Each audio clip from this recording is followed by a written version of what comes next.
falando dos 3 compromissos, né, gestor de currículo, educador e pesquisador, eu trouxe o meu planejamento de trabalho para vocês olharem, para vocês verem aqui como que a gente pode administrar um pouco dessas coisas.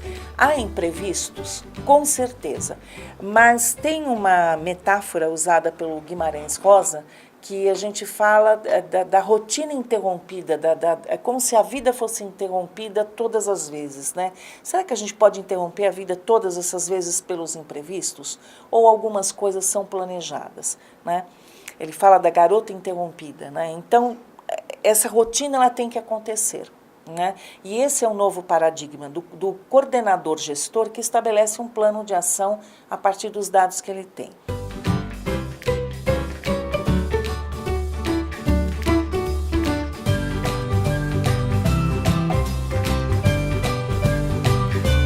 Então, eu fiz uma planilha aqui, um quadro, para vocês olharem como é que eu organizo o meu dia a dia. Imprevistos acontecem, mas eu procuro seguir esses itens aqui, conseguir estabelecer um pouco essa rotina, procurando administrar. Primeiro item é deixar o domingo livre, né? Um domingo de lazer para a família, um domingo que você possa aproveitar toda a parte afetiva, porque o que a gente acaba fazendo enquanto coordenação, e eu fiz muito tempo durante a minha vida toda, ocupar o sábado e o domingo com questões da escola, porque eu sempre... Esse bombeirismo, né, do dia a dia e a falta de um planejamento e de uma rotina fazia com que todo o material que eu achava que eu não conseguia ter feito durante aquele período de atuação, eu deveria levar para casa e dar conta. Então, a família ficava relegada a outro plano. Então, domingo eu deixo para isso mesmo, né, consegui fazer isso depois de um bom tempo. Na segunda-feira, como eu falei para vocês, então eu tenho um total de 44 horas de trabalho na escola. Então, veja como eu fui dividindo, né? E esse não é o único caminho, mas é um exemplo para vocês visualizarem sobre tudo aquilo que eu falei até agora. Eu tenho uma reunião semanal com o grupo gestor da escola, com direção, né? Uma reunião de 1h30, mais ou menos, em que decidimos as coisas para a semana ou para o mês, enfim. Ocupa uma parte da manhã e aí sempre eu deixo um tempo também livre, não planejado, para as ocorrências, tá? Na parte da tarde, então esse dia é longo, né, porque eu trabalho até 7h30 da noite nesse dia, na parte da tarde eu faço uma análise dos registros que os professores me entregam, que deve ocorrer todas as semanas. Então, eles enviam semanários, né, entregam e eu vou fazendo a leitura para que eu possa, nas reuniões depois com eles, comentar e dialogar com eles. Depois, à noite, então, sempre deixo um espaço, não ocupa a tarde toda, porque a gente tem atendimento a algum aluno, então, sempre a gente tem que deixar planejado um espaço vago ali, né, para que outras coisas possam acontecer, enfim. Depois, à noite, eu tenho a reunião de segmento com o grupo de professores, com esses 40 professores, enfim. Essa reunião tem a duração de 1h30 e é nessa reunião que eu faço a formação. Então, após as discussões que eu tenho durante a semana, eu vou trazendo as questões para a noite, mas eu parto da prática para a teoria, né? Então, eu me sirvo das práticas trazidas ali, vou puxando alguns itens, a gente vai construindo um mapa conceitual e vamos fechando a teoria. Depois eu dou o nome dos teóricos no final do trabalho, tá? Então, segunda-feira é um dia bem pesado, né? Mas acaba rendendo porque a discussão ela tem gerado grandes conflitos, mas também grandes práticas ali. A terça-feira é um dia que são 6 horas de trabalho, então eu deixo uma reunião com grupos de professores. E vou conversando um pouco, né, sobre sobre aquelas propostas quinzenais, como eu falei com vocês. Ora, eu falo sobre ambiente de aprendizagem, dou uma tarefa para ser pensada, eles voltam depois na outra quinzena com um pensamento sobre aquilo, uma reflexão. Ora, eu falo do agrupamento sala de aula, enfim. Eu tenho já aquele planejamento que eu fui mostrando para vocês e eu tenho essa reunião com eles na terça-feira pela manhã e na quinta-feira também com esse grupo de professores. Então, eu deixo 2 vezes na semana e qualquer ocorrência eles me procuram. À tarde, eu não trabalho na escola.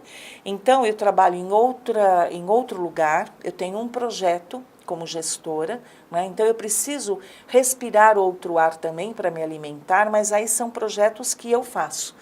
Como assessorias, processos de formação, né? Então, terça eu deixo para esse trabalho de assessoria que eu faço.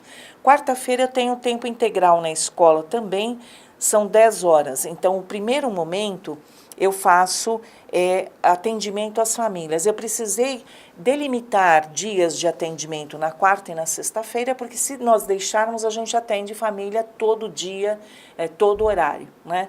Então, eu delimito sempre o início do dia para atender alunos e famílias, deixo esse espaço e à tarde nós temos na instituição reunião quinzenal com coordenadores de área, para nós alinharmos também as discussões específicas. Então, além da coordenação pedagógica que eu tenho, e da orientação educacional, eu também alinho o processo de língua portuguesa na escola. Eu sou coordenadora de área também, eu acumulo função.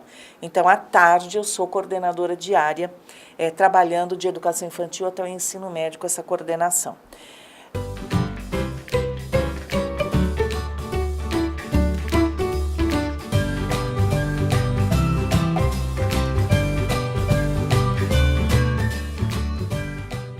Na quinta, como eu falei para vocês, a reunião com professores e à tarde eu faço análise de materiais. Então, é o dia que eu pego, não tenho professores na escola, mas eu peço para eles deixarem pastas, cadernos, registros dos alunos e ali eu vou entrando em contato e vou relacionando os dados, né? Enquanto os semanários me dizem algumas coisas, as reuniões que eu tenho com eles me dão outros dados e como isso também está sendo registrado no caderno do aluno para eu acompanhar o processo.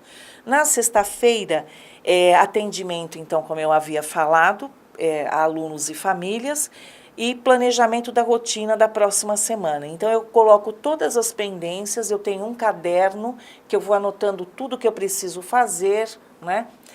O que ficou pendente, enfim, e ali eu vou planejando e depois discutindo, eu tenho uma assistente, e aí nós vamos discutindo e planejando o que for necessário para a semana. No sábado, eu deixo um momento para ler, para estudar, né? Então, eu gosto demais de estudar, de fazer as minhas anotações. É um momento em que a gente se alimenta e é necessário isso, ou às vezes cursos que aparecem, mas pelo período só da manhã. E aí, a parte da tarde e à noite, eu dedico à família, né? Foi uma forma, e aí diante de tanto tempo de trabalho, a gente vai se questionando também sobre a qualidade de vida, não é? Do coordenador, dos próprios professores, e a outra orientação que eu faço também. Se vocês fizerem um planejamento do trabalho, a gente começa a ter um pouco mais de qualidade de vida para ficar com os filhos, para curtir mais a família, enfim, para ter uma qualidade nas relações também, né? E eu vou terminando aqui essa nossa conversa, espero ter ajudado, contribuído com esse exemplo, né? Que muitas vezes também ocorrem os imprevistos, mas ele tem me ajudado bastante a estabelecer uma rotina em sala de aula.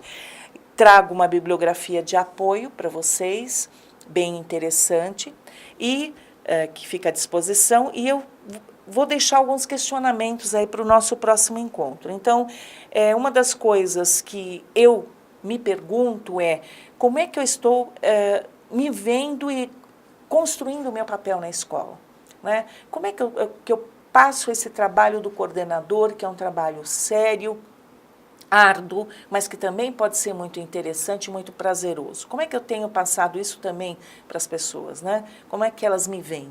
A outra questão Como andam os nossos tempos para ouvir, para estudar, para fazer nossos mapas sobre desempenho de professores e dos alunos, né? A famosa resistência dos professores também, como é que anda? Porque nós nos deparamos com tudo isso, né? Até muitas vezes o coordenador fala, eu não tenho tempo para nada, ou o professor fala, eu não tenho tempo para fazer as coisas. Essa resistência em planejar, né? Em trazer registros para o coordenador, como é que anda isso em cada escola? Que notícias eu tenho sobre as lacunas de formação? Conheço esses meus professores, né? Como é que eu sei se eles estão estudando, se eles têm projeto de vida fora, né? E eu tenho feito muito essa cutucada pedagógica, né? Vamos mostrar as práticas, vocês têm coisas muito boas acontecendo aqui que a gente pode compartilhar. Então, esse incentivo, né, verdadeiro ao professor que está tendo uma prática, como é que ele vai além dos muros da escola, né? Então, eu faço muito esse processo, porque fizeram isso também comigo, validaram muito o meu trabalho. Que condições nós estamos oferecendo também para os nossos profissionais, para eles pensarem, refletirem e mudarem as suas práticas, né? E a última questão é de que forma nós estamos superando a condição de vítima para sermos sujeitos criadores aí de nossa rotina e de nossa experiência pessoal e profissional. A coisa que a gente mais escuta entre coordenador pedagógico é não tenho vida, a vida aqui na escola, o maior tempo eu fico aqui, não fico com os meus filhos, vocês devem escutar também isso, né? Será que a gente já não deu tempo dessa fala contínua de vítima? Então, o primeiro diálogo que eu trouxe para vocês foi da Maria Cândida Moraes e que dizia isso, o novo paradigma é quebrar essa resistência do coordenador, do professor, enfim, e a gente só quebra se a gente coloca a mão na massa e procura caminhos para estabelecer um plano de ação.